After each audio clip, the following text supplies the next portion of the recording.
तेरी समान अस कहिए न कोई। रघुवंशी जहां बैठा हो और वहां कोई ऐसा लफ्ज ऐसा शब्द निकाल दे कि वीर धरा, मैं धरती को वीरों से वीर मानता हूं।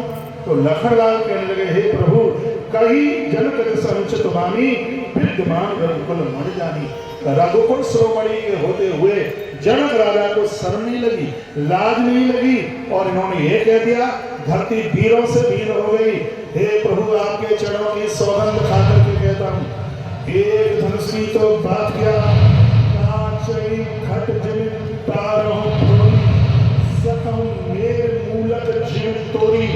आपके चरणों की सौगंध, एक धनुषी तो बात किया पूरे ब्रह्मांड को बच्चे धरे की तरह तोड़ दूं। यदि मैं ऐसा न कर पाऊं तो आपके चरणों की सौगंध मैं छत्तीसगढ़ को लखनलाल तो काल का देव है। जब लखन गर्जना करे भैया धरती टिकमिलाने लगी, धरती हिलने लगी। उधर लखन ने गर्जना करी तो माता जानकी के चेहरे पर मुस्कुराहट आ गई। मैया जानकी समझ गई कि अब धनुष जरूर टूट जाएगा।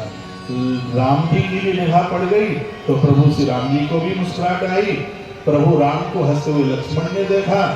लखन ने कहा कि मैं आग बबूला हो रहा हूं और आपको हंसने की सीढ़ी है। तो मैं पता है कि हम रघुवंशियों का आज इस समाज में कितना बड़ा अपमान हुआ है, मुझसे सहन नहीं होता और आप कुछ बोलते नहीं हो।